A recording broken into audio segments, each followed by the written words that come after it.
Hello all, welcome to ഇത്തിരി നേരം ഒത്തിരി കാര്യം.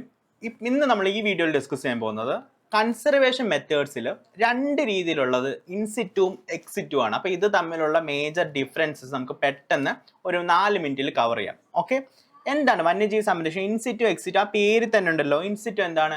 ഇൻസിറ്റു. അപ്പോൾ അതിൻ്റെ ആവാസ വ്യവസ്ഥയിൽ തന്നെ ഒരു സ്പീഷീസിനെ നമ്മൾ സംരക്ഷിക്കുമ്പോൾ അത് ഇൻസിറ്റു കൺസർവേഷൻ എന്ന് പറയുന്നു. ഇവിടെ നോട്ട് ചെയ്യേണ്ട കീവേഡ്സ് നമുക്ക് നോക്കാം. ഇൻസിറ്റു കൺസർവേഷന് ചോദിക്കാൻ ചാൻസ് ഉള്ളത് എന്തൊക്കെയാണ്?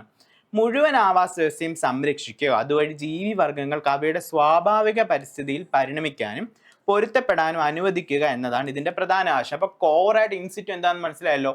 ഇനി നമുക്ക് അതിന്റെ എക്സാമ്പിൾസിലേക്ക് കിടക്കാം. ഏതൊക്കെയാണ് നിങ്ങൾ പൊതുവേ കേട്ടിട്ടുള്ളതിൽ വെച്ച് കൺസർവേഷൻ മെത്തേഡുകളിൽ ഏതൊക്കെയാണ് ഇൻസിറ്റു മെഷേഴ്സ് എന്ന് നോക്കാം. ആദ്യമായിട്ട് നമുക്ക് ഇൻസിറ്റുവിൽ നോക്കാനുള്ളതാണ് ദേശീയോദ്യാനങ്ങൾ അഥവാ നാഷണൽ പാർക്കുകൾ എന്ന് പറയുന്നത്. അപ്പോൾ നാഷണൽ പാർക്ക് ഇൻസിറ്റു കൺസർവേഷൻ മെത്തേഡ്സിൽ തന്നെ ഏറ്റവും ഇമ്പോർട്ടൻ്റ് ആയിട്ടുള്ള ഒരു പ്രൊട്ടക്റ്റഡ് ഏരിയ ആണ് നാഷണൽ പാർക്ക്. മറക്കില്ലല്ലോ. ഇവിടെ മിക്ക മനുഷ്യ പ്രവർത്തനങ്ങളും നിരോധിച്ചിരിക്കുന്നു എന്ന പോയിന്റൂടെ നാഷണൽ പാർക്ക് പഠിക്കുമ്പോൾ ഓർത്തിരിക്കാം. എക്സാമ്പിൾസ് അറിയാമല്ലോ, ഇഷ്ടംപോലെ നാഷണൽ പാർക്ക് ഇന്ത്യയിലും ഉണ്ട്, കേരളത്തിലും ഉണ്ട്. ഓൾറെഡി നമ്മൾ ഫസ്റ്റും സെക്കൻഡ് വീഡിയോയിലും കവർ ചെയ്തിരുന്നു. പിന്നെ നോക്കേണ്ടതാണ് നാഷണൽ പാർക്ക് എന്ന പ്രൊട്ടക്റ്റഡ് ഏരിയ കഴിഞ്ഞതിന് ശേഷം പിന്നെ വരുന്ന ഇൻസിറ്റു കൺസർവേഷൻ മെത്തേഡാണ് വൈൽഡ് ലൈഫ് സാങ്ച്വറി എന്ന് പറയുന്നത്. വൈൽഡ് ലൈഫ് സാങ്ച്വറി എന്താണ്? പ്രത്യേക ജന്തുജാലങ്ങളെ സംരക്ഷിക്കുന്നതിനായി നിശ്ചയിച്ചിട്ടുള്ള പ്രദേശങ്ങൾ. ഇവിടെ വന്യജീവികൾക്ക് ദോഷകരമല്ലാത്ത ചില മനുഷ്യ പ്രവർത്തനങ്ങൾ അലൗഡ് ആണ്. അപ്പോൾ ഇവിടെ എന്താണ്? നാഷണൽ പാർക്കിൽ ഫുള്ളി റെസ്ട്രിക്റ്റഡ് ആണ്, ഒന്നും ചെയ്യാൻ പറ്റില്ല. മനുഷ്യന്മാർക്ക് അവരുടെ ഇടപെടലുകൾ വളരെ കുറവുള്ള ഏരിയ ആണ് പ്രൊട്ടക്റ്റഡ് ഏരിയ ആയിട്ടുള്ള നാഷണൽ പാർക്ക്. പക്ഷേ അതേസമയം വൈൽഡ് ലൈഫ് സാങ്ച്വറി അഥവാ വന്യജീവി സങ്കേതങ്ങളിൽ ചില രീതിയിലുള്ള പ്രവർത്തനങ്ങൾ അഥവാ ട്രൈബൽസിനൊക്കെ അവിടെ ചെന്ന് ഫോറസ്റ്റ് പ്രോഡക്ട്സ് ഒക്കെ ഉപയോഗിക്കാൻ പറ്റുന്ന രീതിയിലുള്ള പെർമിഷൻസ് പെട്ടെന്ന് കിട്ടുന്നത് വൈൽഡ് ലൈഫ് സാങ്ച്വറിയിലാണെന്ന് ഓർക്കുക. അപ്പോൾ വൈൽഡ് ലൈഫ് സാങ്ച്വറി നമ്മൾ ഡിസ്കസ് ചെയ്തു. പിന്നെ വരുന്ന protected area cum in situ conservation മെത്തേഡാണ് ബയോസ്ഫിയർ റിസർവുകൾ. ഓക്കെ, ഒരു പ്രധാന സംരക്ഷിത മേഖല, ഗവേഷണത്തിനും വിദ്യാഭ്യാസത്തിനുമുള്ള ഒരു ബഫർ സോൺ, സുസ്ഥിരമായ മനുഷ്യ പ്രവർത്തനങ്ങൾക്കുള്ള ഒരു ട്രാൻസിഷൻ സോൺ, പിന്നെ ഒരു കോർ. അപ്പോൾ കോർ ബഫർ ട്രാൻസിഷൻ CBT എന്ന് ഓർക്കുക. ഈ മൂന്ന് രീതിയിലുള്ള പ്രൊട്ടക്ഷൻ ഉള്ള ഈ 3 ഏരിയയും ഒരു ബയോസ്ഫിയർ റിസർവിലായിരിക്കും എന്ന് ഓർക്കുക. അപ്പോൾ കോറാണ് ഏറ്റവും ഉള്ളിൽ, അതിനെ കവർ ചെയ്യുന്നത് ബഫറാണ്. ഏറ്റവും ഔട്ട്സൈഡ് ആയിട്ട് ട്രാൻസിഷൻ സോൺ. അപ്പം വെളിയിൽ നിന്ന് ഉള്ളിലോട്ട് വരുമ്പോൾ പ്രൊട്ടക്ഷൻ കൂടിക്കൊണ്ടേ ഇരിക്കുന്നു. കോറിലാണ് മനുഷ്യരുടെ പ്രവർത്തനങ്ങൾ ഏറ്റവും ലിമിറ്റഡ് ആയിട്ടുള്ളതെന്ന് ഓർക്കുക. പിന്നെ നമ്മൾ കമ്മ്യൂണിറ്റിയും കൺസർവേഷൻ റിസർവ്. ഇപ്പോൾ കമ്മ്യൂണിറ്റി റിസർവിൽ ഒരു പർട്ടിക്കുലർ ജനവിഭാഗം അല്ലെങ്കിൽ ഒരു കമ്മ്യൂണിറ്റിയെ നമ്മൾ വനത്തിന്റെ പരിപാലനം ഏൽപ്പിക്കുമ്പോൾ അതിനെ കമ്മ്യൂണിറ്റി റിസർവ് എന്ന് പറയുന്നു. അപ്പോൾ ഇതെല്ലാം ഇൻസിറ്റു കൺസർവേഷൻ, അതായത് അതേ ആവാസ വ്യവസ്ഥയിൽ തന്നെയാണ് സംരക്ഷണം ഏർപ്പെടുത്തുന്നത്. അതുകൊണ്ടാണ് ഇൻസിറ്റു എന്ന പേര് വന്നത്.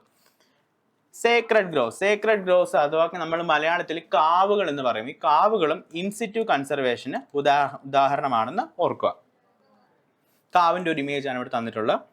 ഇനി അപ്പൊ ഇൻസിറ്റു ഏകദേശം കവർ ചെയ്ത്, ഇൻസിറ്റു ഇനി കൺഫ്യൂസ് ആവില്ലല്ലോ. അപ്പൊ ഇതേപോലെ നമുക്ക് എക്സിറ്റു കൺസർവേഷനോട് ഒന്ന് കവർ ചെയ്താലോ. എക്സിറ്റു കൺസർവേഷൻ നിങ്ങൾ പ്രധാനമായിട്ട് നോക്കേണ്ട എന്താണ്? ജൈവ വൈവിധ്യ ഘടകങ്ങൾ അവയുടെ സ്വാഭാവിക ആവാസ വ്യവസ്ഥയ്ക്ക് പുറത്ത്. അപ്പം അവിടെ എന്താ, സ്വന്തം സ്ഥലത്ത് ഇവനെ പ്രൊട്ടക്ട് ചെയ്യാൻ പറ്റാത്തപ്പോൾ നമ്മൾ അവിടുന്ന് പറിച്ചു നട്ട് നമ്മളുടെ കൺട്രോളിലുള്ള ഏരിയയിൽ ഇവനെ കൺസർവ് ചെയ്യുന്ന അവസ്ഥയാണ് എക്സിറ്റു കൺസർവേഷൻ മെത്തേഡ്. അപ്പോൾ എക്സിറ്റു കൺസർവേഷന്റെ കോർ ഐഡിയ അതാണ്. ഇനി നമുക്ക് എക്സാമ്പിൾസിലോട്ട് പോയാലോ. എക്സിറ്റു കൺസർവേഷന്റെ പ്രധാന എക്സാമ്പിൾ ആണ് നമ്മുടെ തിരുവനന്തപുരം സൂ ഉണ്ട്. ബാക്കി മേജർ ഡിസ്ട്രിക്ട്സ് എല്ലാം ഇപ്പോൾ തൃശ്ശൂർ, പുത്തൂർ സൂ ഉണ്ട്. ഈ സൂ എല്ലാം എന്താണ് പ്രധാന ഉദ്ദേശം? എന്താണ്? ആവാസ വ്യവസ്ഥയിൽ നിന്ന് മാറ്റി നമ്മളുടെ കൺട്രോളിലുള്ള ഏരിയയിൽ ഈ മൃഗങ്ങളെയും സസ്യങ്ങളെയും പരിപാലിക്കുക. അതാണ് സുവോളജിക്കൽ പാർക്കിന്റെ ഉദ്ദേശം.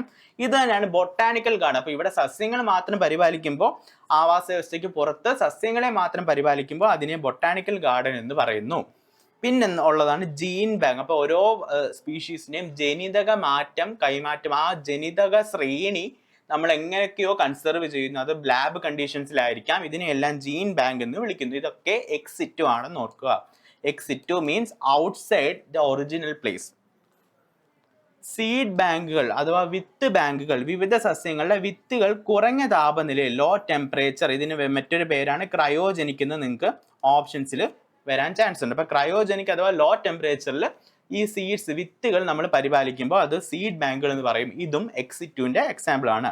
സീഡ് ബാങ്ക് പോലെ തന്നെ ഓർത്തിരിക്കാം പോളൻ ബാങ്കുകൾ, പൂമ്പൊടി ബാങ്കുകൾ. ക്രയോ പ്രിസർവേഷൻ ഞാൻ നേരത്തെ പറഞ്ഞു. ലോ ടെമ്പറേച്ചറിൽ ഈ സ്പീഷീസിന്റെ ജനിതക ശ്രേണികൾ നമ്മൾ കൺസർവ് ചെയ്യുമ്പോൾ അതിനെ ക്രയോ പ്രിസർവേഷൻ എന്ന് പറയും. ഇനി ഈ ഒരു ഒറ്റ ടേബിളിൽ നിങ്ങൾക്ക് ടെലിഗ്രാം ഗ്രൂപ്പിൽ ആക്സസ് ചെയ്യാൻ പറ്റും. ഈ ഒറ്റ ടേബിളിൽ കമ്പയർ ചെയ്ത് പഠിക്കാൻ പറ്റും ഇൻസിറ്റും എക്സിറ്റും എന്തൊക്കെയാണെന്ന്. അപ്പോൾ സ്വാഭാവിക ആവാസ വ്യവസ്ഥയാണ് ഇൻസിറ്റു, നേരത്തെ പറഞ്ഞ പോലെ സ്വാഭാവിക ആവാസ വ്യവസ്ഥയ്ക്ക് പുറത്താണെങ്കിൽ എക്സിറ്റു ആണെന്ന് ഓർക്കുക. പിന്നെ നേരത്തെ പറഞ്ഞ ഡിഫറൻസ് തന്നെയാണ് ഈ ടേബിളിൽ ഉള്ളത്. പരിസ്ഥിതിയെ സംരക്ഷിച്ചുകൊണ്ട് ജീവികളെ വംശനാശത്തിൽ നിന്ന് സംരക്ഷിക്കുന്നു. ഭീഷണി നേരിടുന്ന പരിസ്ഥിതിയിൽ നിന്ന് ജീവികളെ മാറ്റിക്കൊണ്ട് വംശനാശത്തിൽ നിന്ന് സംരക്ഷിക്കുന്നു. ഇത് എവിടാണ്? എക്സിറ്റുവിലാണ്.